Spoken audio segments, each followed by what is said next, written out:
make it bigger. Welcome. Are you still living the role that you were assigned as a child? And if you are, it may be shaping your relationships, your career, and your entire life without you even realizing it. Welcome to Regulate and Rise, where regulation is the path to liberation. I'm Liana, founder of the Emancipation Frequency, And I'm Tracy, founder of Ruha and I Rising. And oh, go ahead. Go ahead, girl.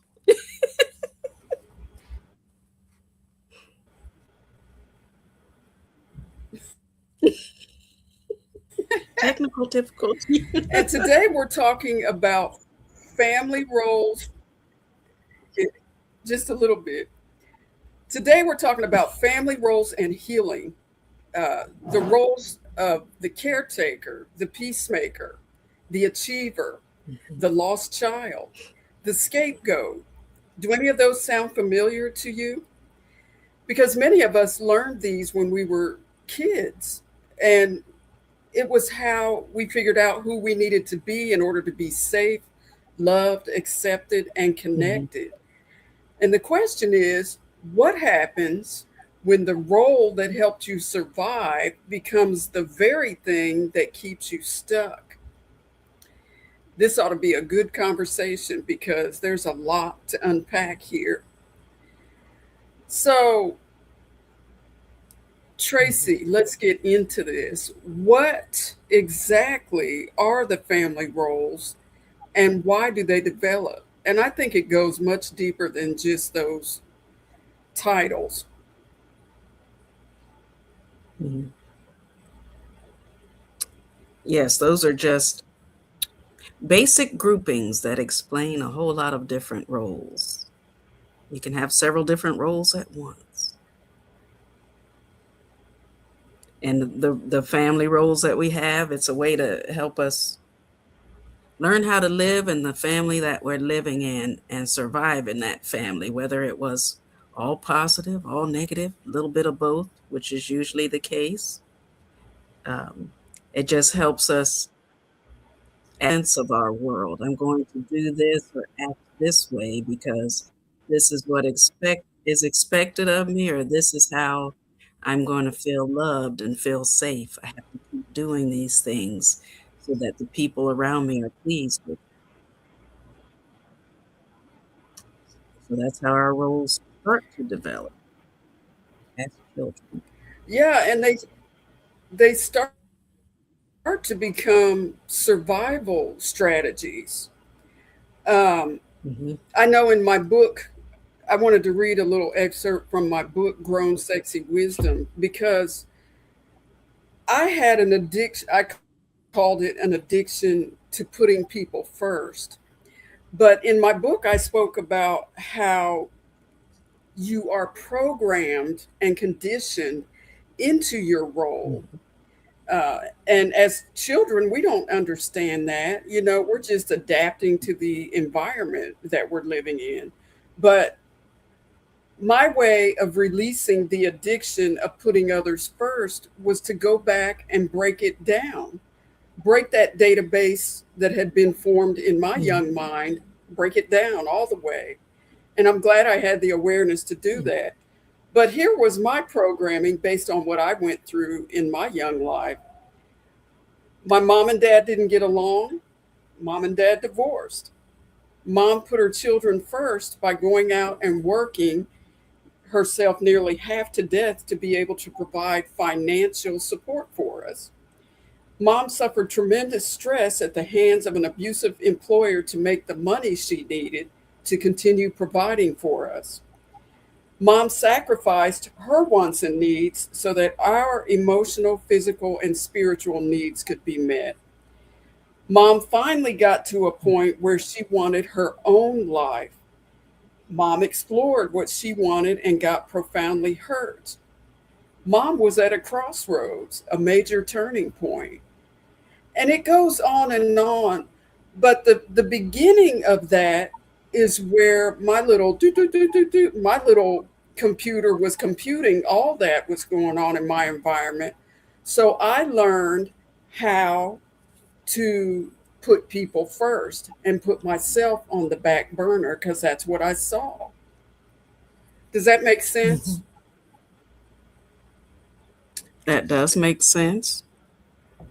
We learn to adapt to what we see, what we're growing up in, and we learn how can I fit myself into this family puzzle so that it makes sense to me, helps me survive, helps me get through day-to-day things so that I don't hurt my mom, for example, as Liana's saying, because I see all the things she's going through. So how can I fit into that so I don't add to that stress? So that could lead to all kinds of things. People pleasing, denying my own Yeah. needs, being the caretaker, Hmm. making sure everybody's okay. It could lead to all of the different roles that we'll continue to discuss today. But it starts there in your family. What? Yes, absolutely.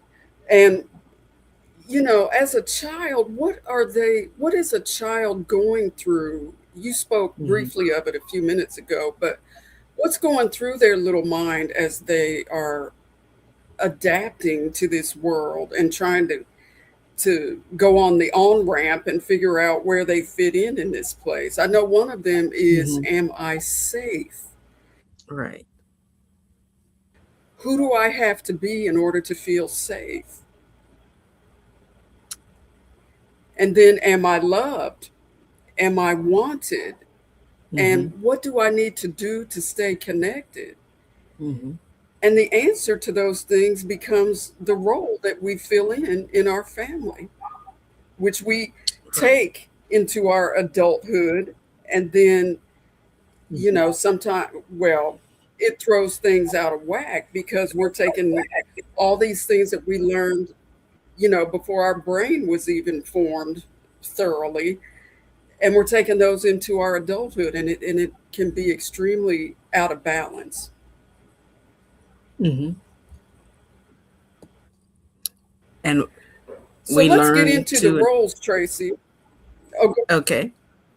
Oh, I was just gonna just piggyback on, we learn to adapt based on what's going on around us, to make sure we're feeling safe, loved, wanted, not getting hurt. Are people pleased with me? Am I upsetting someone? And we'll continue on as we go. Mm, so let's talk about some of the family roles. The first one is the hero. mhm, What does the hero look like as an adult? I feel like it kind of looks like me. I feel like that's the role that I played. mhm. So the hero can It be look the high mhm, achiever, the responsible mhm, one, the perfectionistic one, and the mhm, hidden cost of that is your worth is tied to your performance. Am I good enough? mhm, Am I doing enough? Uh, Fear of failure, difficulty resting. mhm, But the healing part of the hero, to heal thyself, worth is not earned. That is right. the key. Do you want to go into the hero a little bit more, Tracy, so people understand? Yes. So with the hero, you feel like I have to come in and fix everything. I have to save everything. I have to be perfect so that nobody finds any fault in me or else I'm not good enough. Um, we forget, if you are in the hero role, you forget to tell yourself, I am enough, or you don't even know I am enough. We look at perfectionism. And I have so many of the clients that I work with feel like I have to be perfect. I have to check all the boxes. I have to, I don't feel settled or I don't feel safe. I don't feel worth anything unless I'm on top. I've completed all my tasks. There's nothing left undone. And we feel like, think of superheroes. We have to go swoop, come in and rescue everyone. If we see something going wrong, we feel like we have to fix it. And as we get older, people have to fix their own problems. We can't be the one. We can help in many ways, but when you're in that strictly hero role, you feel like I have to do it all. Nobody can help me. Um, I'm a failure if I missed one step of something. I'm a failure if someone's crying. I'm a failure if I'm in debt. I'm a failure if I didn't get A's in every single one of my classes. So we're constantly feeling like I'm going to be a failure. We're living under this threat of I'm going to be a failure. I'm not going to be able to do things right, or everybody's watching every little thing I do. And if I don't do something right, I'm no good. I'm not enough. So that's why you have Mhm. difficulty resting. You're hyper vigilant. You're watching. I can't rest until every single thing is done. And in today's world,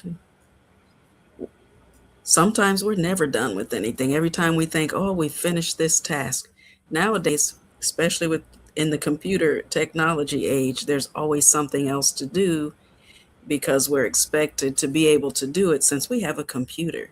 But that just adds to our pile of our list, our stack of things that we have to do and check the boxes on. So it's even harder nowadays to rest as children in schools, as children out of school and college, and as adults. So we're feeling like constantly threatened because we might slip up and fall. So we're constantly doing things. We're in survival mode. We are wired for sound. We got to pay attention to everything. You can't rest if you're constantly worried, have your thoughts running around in your head. What else do I have to do? What else do I need to fix? It's hard for our nervous systems to calm down, to rest. So that's in a nutshell, in a simple, simplistic way, what the hero role shows. And that puts a lot of pressure on you as not only as a child but as an adult. You know, Hmm. um, Hmm. yeah, it's very complex. And so the Hmm. next role that we want to discuss is the caregiver role. How does a child develop the caregiver role?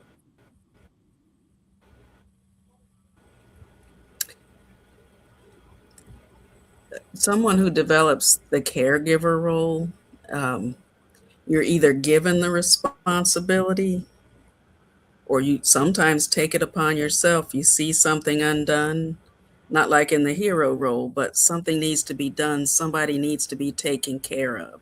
So I'm going to do it. I'm going to take care of everyone so that everyone's happy. We want everyone to be happy, to be satisfied. So it's not so much about I need to achieve to feel okay. It's I need to make sure everybody around me is happy, taken care of so that I can feel okay. So we're constantly looking at what do you need? What do you need?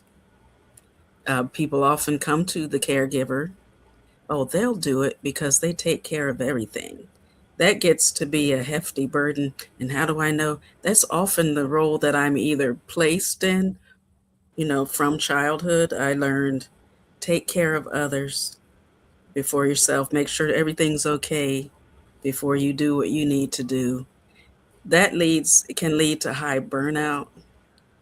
Children are stressed out. People don't believe children can get stressed out. I actually had a happy childhood, so I didn't realize the caregiver role so much until I got into adulthood. So that can happen as well. You just take on these roles, they become your authentic self in your family system of functioning. And then when you get older, you go, wait a minute, let me step back. What's going on here? How did I get this way? How did I learn this? Um, so you feel guilty. You can be as tired as, you can be sick physically or mentally. You can be tired, so fatigued, can't do anything else. But in your mind, as a caregiver, you feel guilty if you don't take care of one little thing. You either tell yourself, I feel guilty, or others make you feel guilty because they're used to you being in that role. And how dare you not take care of things? So you often have to learn, become aware of, I don't have any boundaries. I need to learn to say no. It's okay to say no. I can't do everything. People are responsible ultimately for themselves. We can help them, we can support them, but we have to set those boundaries so that we can be okay, healthy, mentally, physically, spiritually.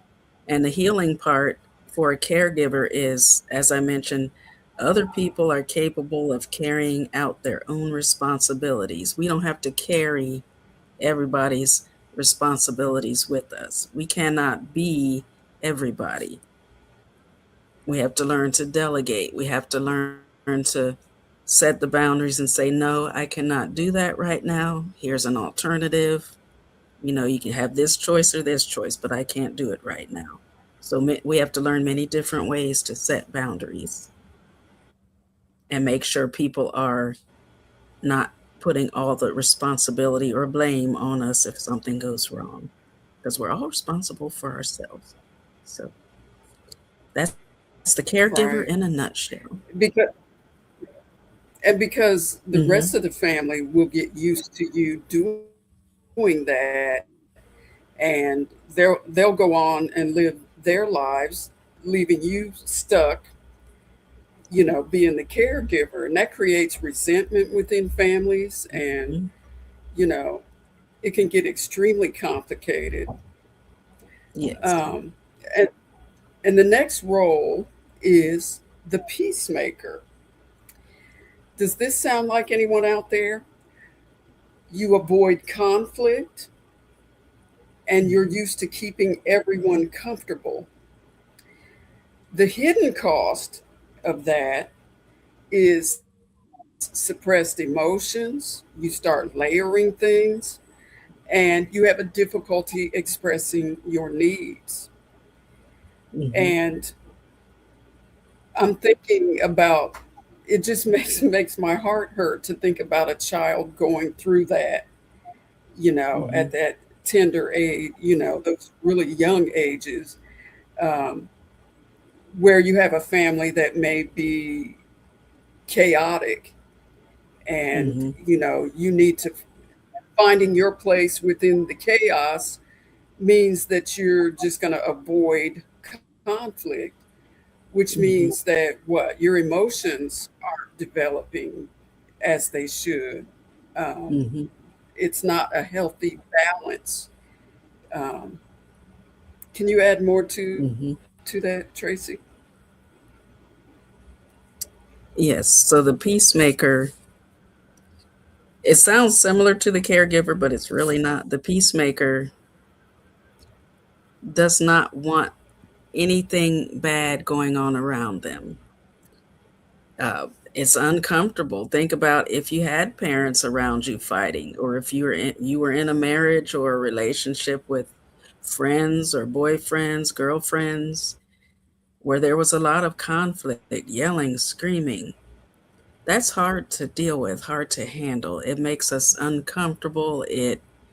As a child, especially, you're learning. This is how I interact with people.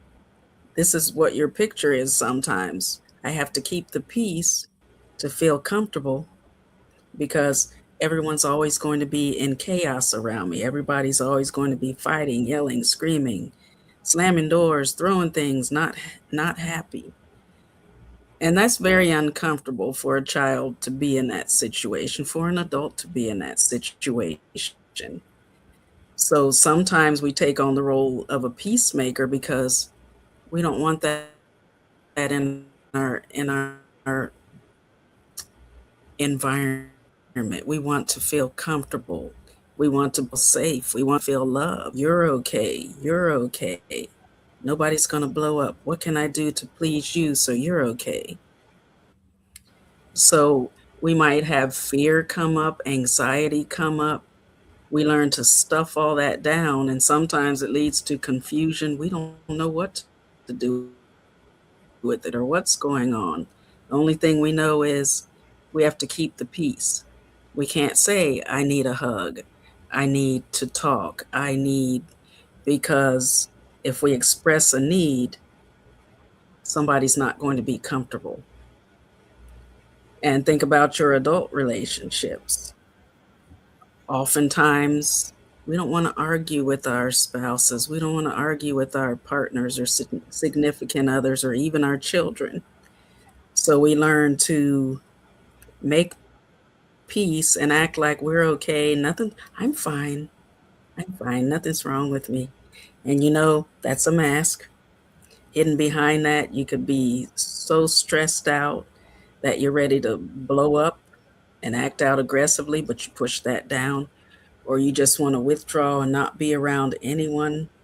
So it can lead to all kinds of mental and emotional and spiritual issues in children and adults.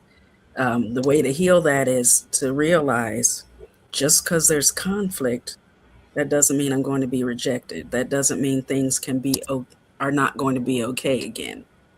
Conflict is a natural part of life.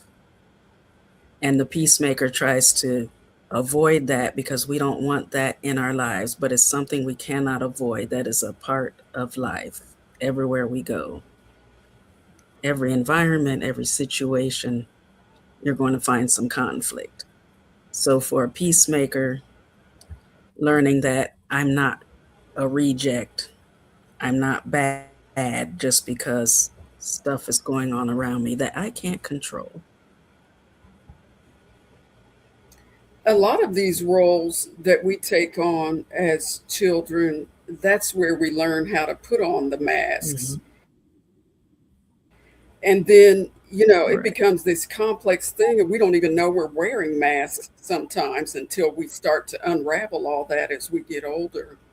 I know that I Hmm. I know of a situation where children were raised in an extremely abusive household, extremely abusive. And these children didn't even have the Hmm. capacity, I'll say, to even be a peacemaker.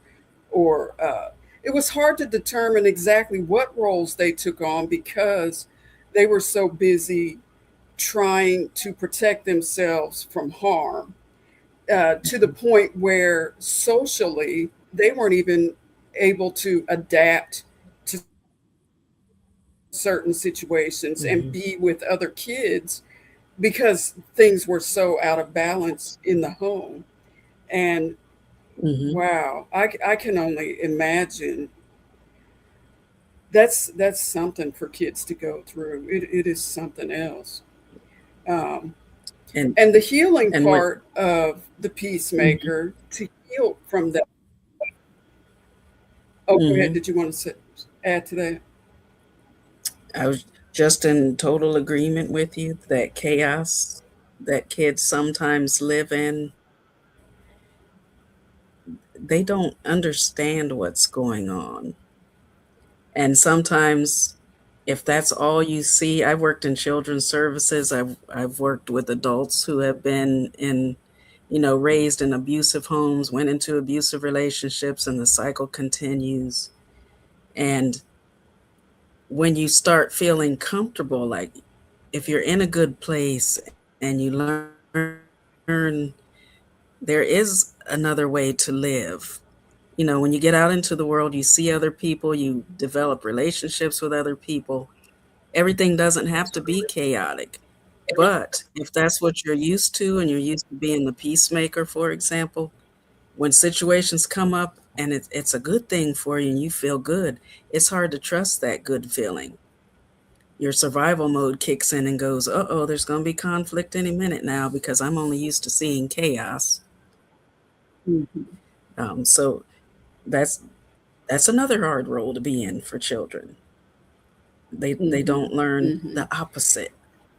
They only learn conflict and what to do to stop the conflict, but they don't really learn peace.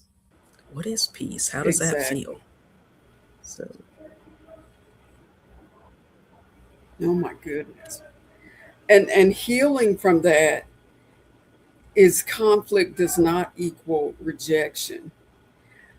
But a lot of times that doesn't come until way later in life, after mhm, you've taken off all the masks and you learn exactly what you've been going through, you unravel it mhm, all.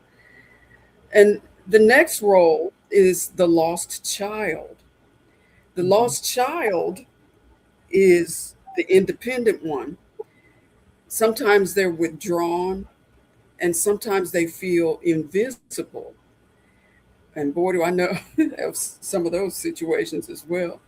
Um, mhm. the hidden cost of that is isolation, and sometimes they have difficulty asking for help. Enlighten us more Mhm. on that one, Tracy. So, for someone to be in the lost child role, they may have learned nobody's going to keep me safe. Nobody's going to take care of me. They're too busy taking care of my brother or sister over there that have way more problems than me. So I'm feeling kind of left out, and nobody's there to help me, but they're paying attention to all the other problems going on. So I'm just going to do my own thing, be independent over here. uh, when you do that and you don't have that support around you, sometimes it leads to becoming withdrawn. Nobody's here for me. It's just me. I'm in my own little world, have to build my own safety, find my own love, find my own way.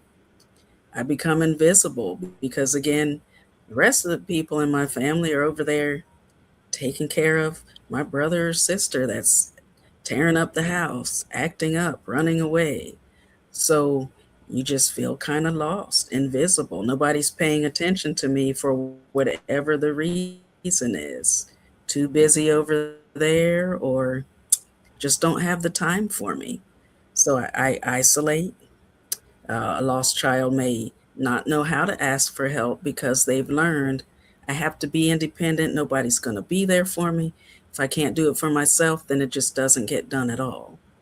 And we carry that role. If you're in the lost child role or experienced any of that, you carry that into adulthood. So you might be at work and I don't know how to ask for help, but I really can't figure out how to do this. It could be something that could truly affect your job and make or break you, get you fired. You may not know how to ask for help because you're used to not getting it. You're just out there on your own, kind of like on an island. It's just me. Hello, is anybody out there? I'll just do it myself. So you learn to do everything yourself, not ask for help, withdraw, isolate, because it's just me. And the healing for that is it's safe. It's okay to take up space. You don't have to shrink. You don't have to keep to yourself, so to speak. You can blossom. You can take up space. You deserve to be seen. You deserve to be heard. You deserve to have support and assistance around you. You don't have to do it all by yourself. So you can reach out into the space around you instead of staying on that island. Throw out the anchor to the island, pull yourself in instead of staying out there in the middle of the water. You can ask for help. You can connect. You can be with others. And sometimes that takes a lifetime to learn. So, mm, So we have a couple more of mm-hmm, these to get through. We have the scapegoat. The scapegoat is the one that mm-hmm. challenges authority. Was that you as a child? Anyone out there? You're the one that carried the blame. And the hidden cost of that is shame and feeling misunderstood. Tell us a little more Mm-hmm. about that one, Tracy. The scapegoat. So the scapegoat, in my opinion, is one that we hear most about. You're the scapegoat in the family. We're going to blame everything on you. We're not going to take responsibility for anything. We're just going to blame you, give it all to you. Even if you didn't do anything, guess what? It's your fault. Tracy did it. Well, what did I do? So you learn, you know, people throw stuff at you, and as a child, you internalize that. I must be bad. I must have done something wrong. And you don't understand that. So it could come out in your nervous system as fight or flight. I'm going to challenge everybody. You don't know what you're talking about. If you work in schools nowadays, let me tell you, you're going to see a lot of the scapegoat children. Hmm. They're going to be yelling at the teachers, arguing with the teachers, and they're not trying to be bad. They just don't want to carry, I can't take any more blame. I get that at home. I'm not going to come here and let you tell me how bad I am, or tell me it's my fault I can't learn, or tell me I'm the reason for why things went wrong in the classroom. They get that at home, the scapegoat. It's Hmm. all your fault. If you hadn't been born, this never would have happened. That's a heavy guilt for a child Oh to my carry. God. You can imagine being told that and being treated like no matter what you do, it's your fault. No matter what we do, it's your fault. Everything's your fault. You're just bad, bad, bad, bad, bad. So you never get anyone truly understanding you, and you're constantly in that fight or flight, not connecting, but fighting against people, trying to get Hmm. them to understand. I didn't do it. That's not me. It's not my fault. And then you feel shameful because you're made to feel bad. So Hmm. the healing in that is you have to learn to be self-aware and learn I'm carrying everybody else's pain that they put in me. I didn't take this in voluntarily. It was put in me and I didn't know what to do with it as a child. It did not just belong to me. So you got to sort out what's you, find the good in you, and put down the pain that others have led you to believe you have to carry. Everything is not your fault. Some things might be, but everything is not your fault. A scapegoat Right. is everything is your fault. Yeah. And I'm going to tell you, survival mode, no wonder. It's like when I look back on my life and I discovered literally that I had been in survival mode my almost my Mm-hmm. entire life, actually, my entire Mm-hmm. life. Survival Mm-hmm. mode is a beast. I mean, Yes, it is. sometimes it'll take you out. But it's I think it's one of the most misunderstood things on the planet because as a result of a lot of these roles, we end up in survival mode. Mm-hmm. And I don't want to skip the last one, but the Mm-hmm. last one is the mascot, and they're the Mm-hmm. ones that use humor, and they're the entertaining ones, the clown, maybe the Yeah. class clown. Uh, Mm-hmm. and, but underneath all that, they're hiding their vulnerability. Mm-hmm. You want to go into Yeah. that one just a little bit more? So just for the mascot, understand humor can be a self defense, a defensive mode to keep us safe, to keep us protected. So we laugh everything off. People make fun of us and talk about us. Oh, we're going to laugh that off. We're going to make sure everybody's not focused on me. Let me distract them by making them look at something else. Because if they look at me, it's going to make me very uncomfortable, very vulnerable. I don't want to deal with that. I'm going to keep all my pain to myself, but I'm going to make other people laugh. Laugh it off. Laugh it off. So the cost of that is you don't know how to be vulnerable truly. You're avoiding what you're really feeling by not being vulnerable. And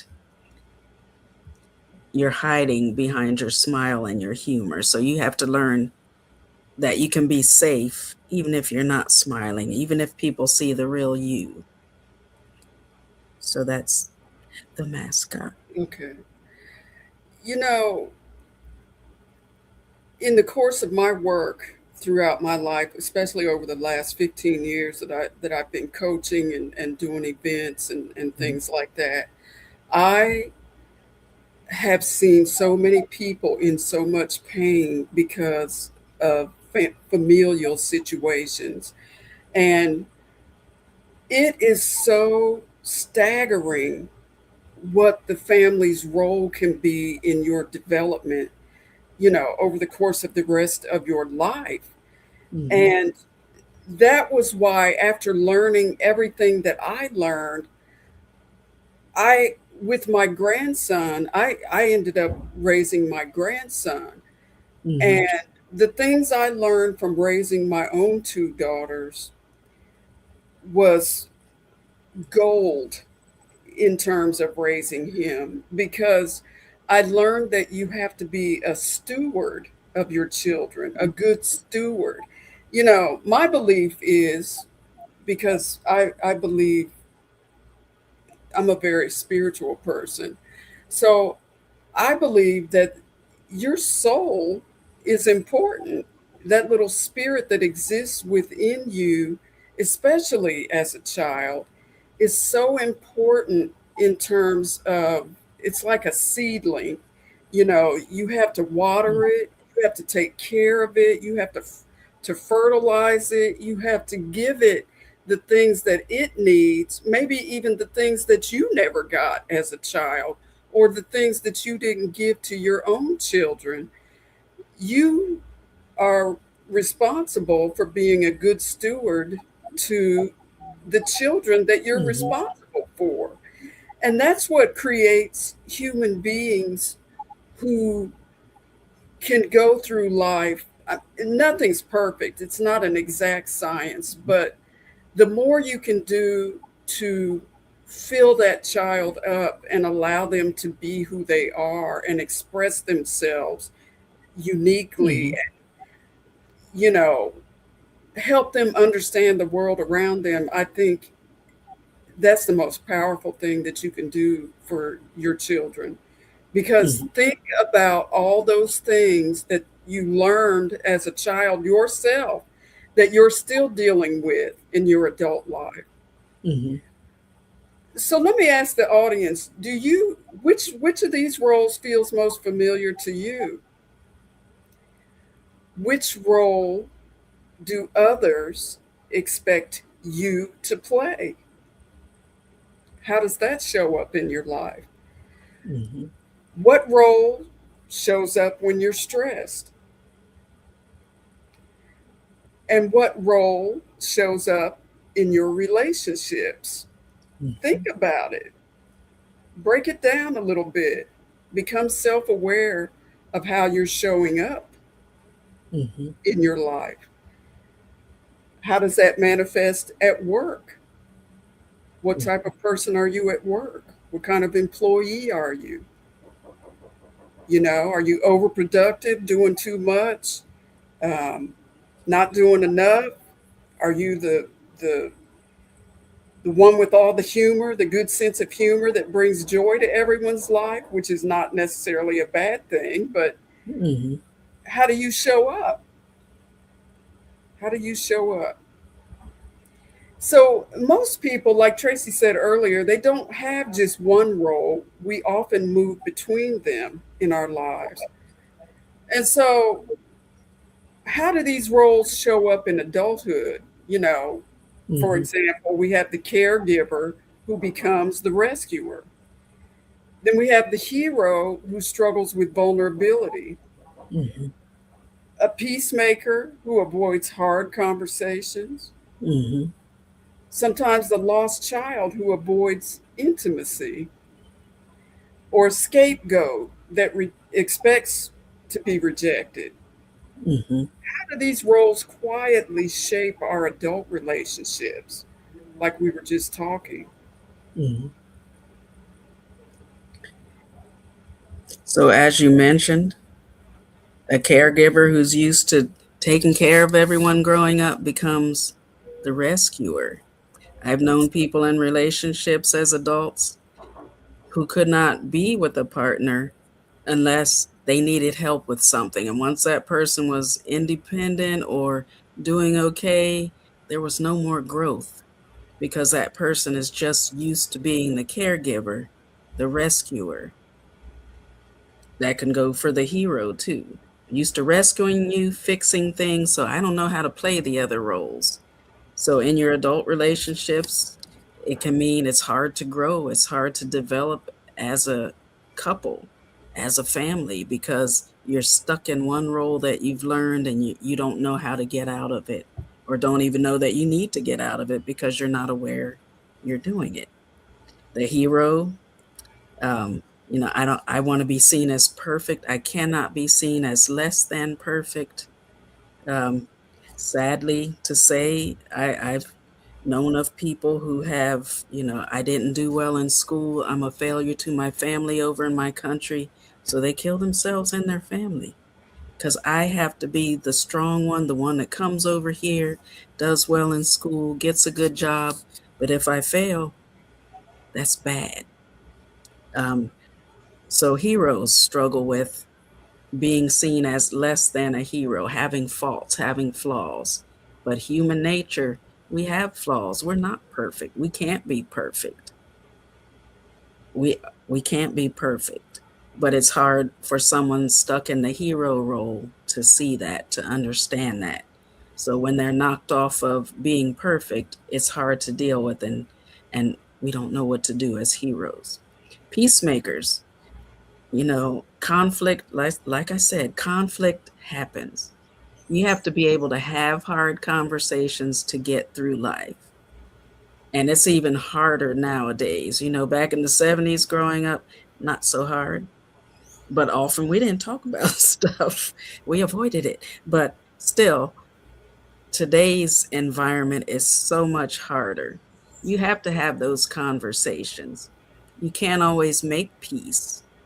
And there's nothing wrong with conflict. We have to change our perception, our perspectives, and see things from the opposite side. Conflict happens. We can't always have peace. We can work through the conflict, we can get back to peace. But being stuck in that role, we don't know how to handle conflict or have hard conversations. Uh, Lost child, we're independent, we're withdrawn. We never got that love, that care, that nurturing. We had to do it all ourselves because nobody had time for us. So when we get into roles or situations, relationships where we can be intimate, we don't know what to do if you're a lost child. And scapegoat, we expect everybody to blame us for everything. We expect, if you're in the scapegoat role, you expect everyone to reject you. It's all your fault. So you may constantly be on the defensive, uh-oh, here comes something else. Somebody else is gonna blame me for something. We're always expecting that. And that's also not a healthy way to live, to survive. Rejection happens. It's not fun. We have to learn how to deal with it so we can move on with our lives because it happens. But we don't have to take on everybody's blame. We can say, nope, I didn't do it. You need to take responsibility for yourself. But if you're the scapegoat and you don't know how to get out of that role, you're constantly going to wait for people to reject you. So, those are just examples of how these roles can play out in our adult lives. Okay, so how do we heal these roles? How do we get beyond that survival mode that these roles create within our lives? Mm-hmm. Step one is we honor the role. Mm-hmm. The role wasn't necessarily the problem because in survival mode, like anything else, your body is trying to protect you. Mm-hmm. The role actually protected you and it helped you survive. Mm-hmm. Step two, separate identity from survival. So let me ask you guys, who are you underneath the role that you've played in your family and throughout your life? Do Mm-hmm. you know who you are underneath all of that? And know that I am not the role, I am the person beneath the role. The role does not define you, and you can always move out of the role, especially with awareness. Mm-hmm. Step three is to notice the triggers. When does the role show up? What activates it? What Mhm. fear sits under that role? Think Mhm. about those things because it's going to help you unpack Mhm. where you've been and how you're showing up in life. Step 4 is to build new experiences. For Mhm. example, the hero can practice rest, the caregiver practices receiving, the peacemaker can practice disagreement, Mhm.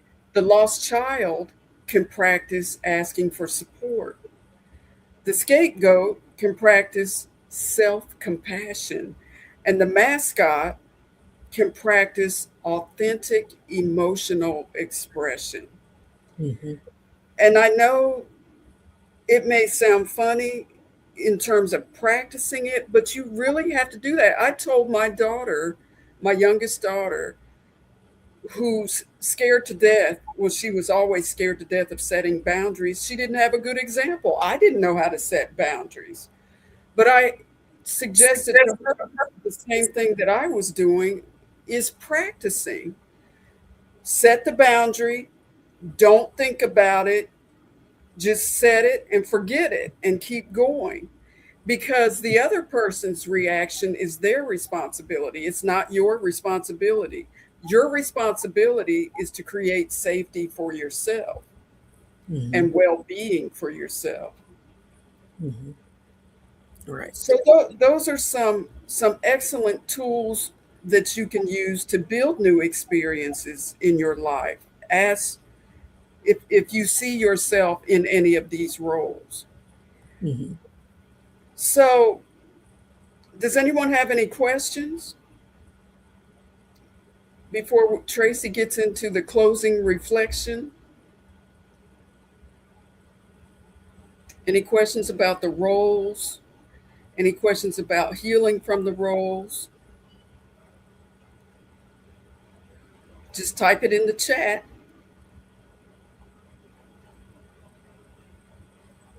And someone said, sometimes we wear many hats depending on the day, and God knows that's true. Mhm.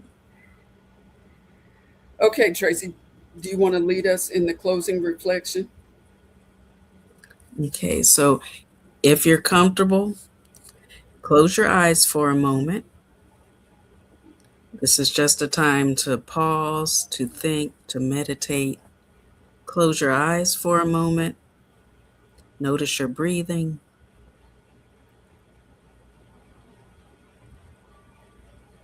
Take a couple of deep breaths. Breathe out. Maybe one more deep breath.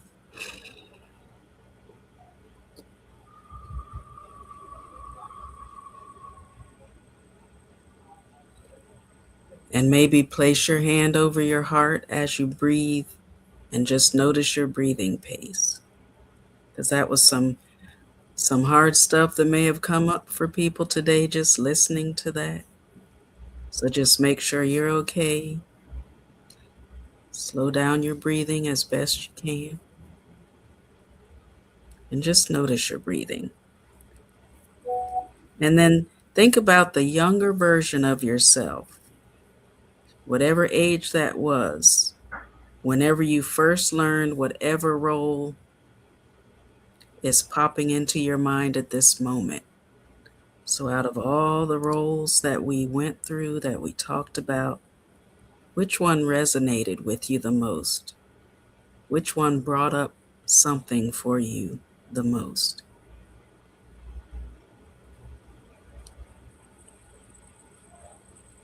And as you're thinking about that role, or if it's more than one role,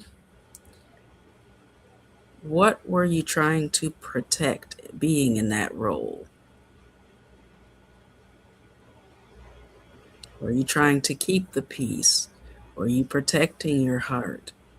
Were you worried? Were you scared? Were you trying to stay safe? So you started becoming the hero, the peacemaker, the caregiver, the lost child, the mascot, whatever role you identified with. So, what were you trying to protect? And then, what did you need in your younger version in that role you're thinking about? What did you need at that time?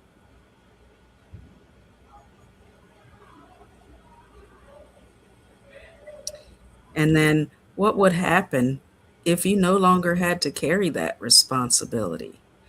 So, imagine that whatever role or roles you identified with just now that resonated for you today, imagine I don't have to be that anymore. What would happen if I just said, okay, I'm going to take you role and I'm going to put you down here and I don't need to do this anymore? What would that feel like? No longer having to be what you defined for yourself or what somebody else made you feel like you had to do to survive. You're now free to put that down. You don't have to carry that responsibility.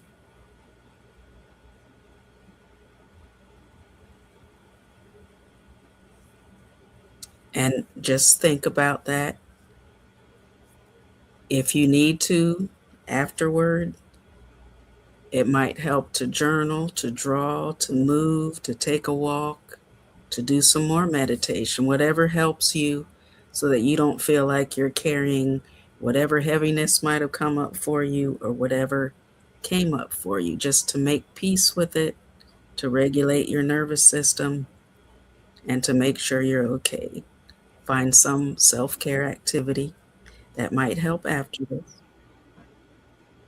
so you don't feel like you're carrying what came up for you into the rest of your day or evening. And then just take a deep breath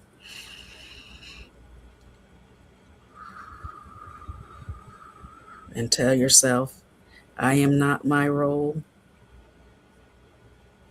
I am myself. I don't have to carry what I used to carry. I have choices. I am okay. And then just take one more deep breath. Let it out.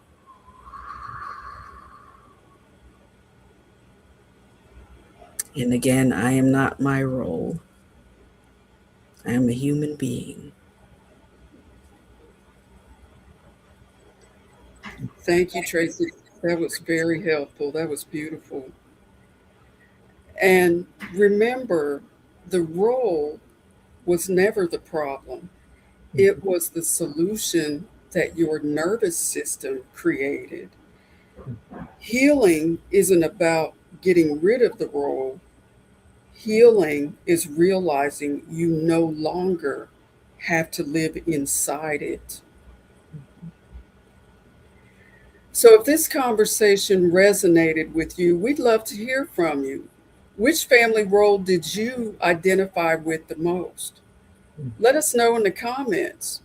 Be sure to comment, like, and share this content because it's really helpful, not just to you, but I know you can think of other people in your uh, environment, in your world, in your network that need this right now. We all need to regulate our nervous system because we've been in survival mode for so long. Mm-hmm. There's rarely any of us that haven't been in survival mode. So, if you know someone who has spent their life being the caretaker, peacemaker, achiever, scapegoat, or invisible one, share this episode with them. And be sure to check out the description for Tracy's information with Ruha Rising. Work with her one on one, groups. Mm-hmm. She works with businesses. Tracy can really help you come home to yourself through the wisdom of your body. Mm-hmm. And check out my offers. My 7 days to a calmer nervous system guide is in the description, as well as a link to my sovereign income reset. And join us next time for another episode of regulate, and rise. Mhm. Keep regulating, keep rising, and remember, regulation is the path to liberation. Thank you for being with us. Mhm. Thank you.